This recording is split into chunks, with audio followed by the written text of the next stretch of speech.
Sandra Delaronde, thanks for joining us today. Manitoba Moon Voices recently declared this state of emergency in relation to violence against Indigenous women and girls. What exactly is your organization calling for by calling for this state of emergency?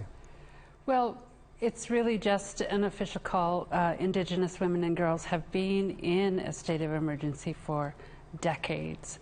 And what the state of emergency does is compel governments to drop their normal course of business in dealing with issues around Indigenous women and girls, and to take active measures to ensure the safety and well-being of Indigenous women and girls. Can you give us an example of the kind of measures you'd like to see, and especially in terms of prioritizing them? Well, I think right now there is a number of women and girls, particularly in Manitoba, who have come forward with their own truths of harassment and the sexualization of women and girls. And at Moon Voices, we hear those stories every day, and they're not getting any opportunity to be heard, to tell their truth, and to have any resolution to those, to their stories, their life truths. And so I think immediately for governments to put in an advocate to hear those stories with some powers that would compel those that are involved to also present their truths. And where necessary, referral to other agencies such as police for further investigation. Now, we've recently seen a number of Indigenous male leaders accused of inappropriate behavior in various parts of the country.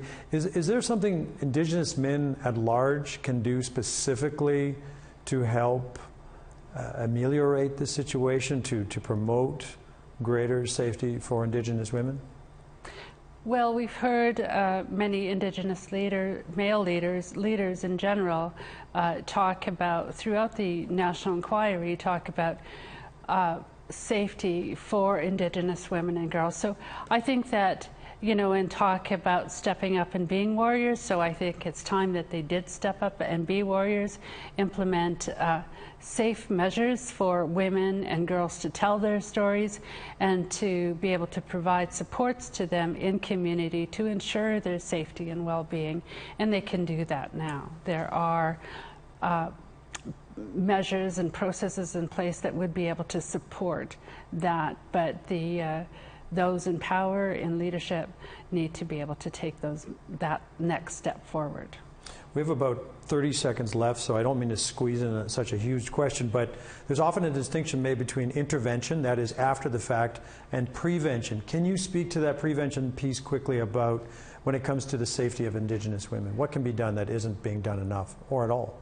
Okay, so let me say, first of all, for Indigenous leadership, I think that there needs to be an opportunity for each and everyone in a leadership position to learn what trauma-informed processes are, and to also take training themselves on what is harassment. So everybody has the same starting line to be able to move forward, so this situation doesn't continue to occur. Sandra Delaronde, thank you so much. Thank you.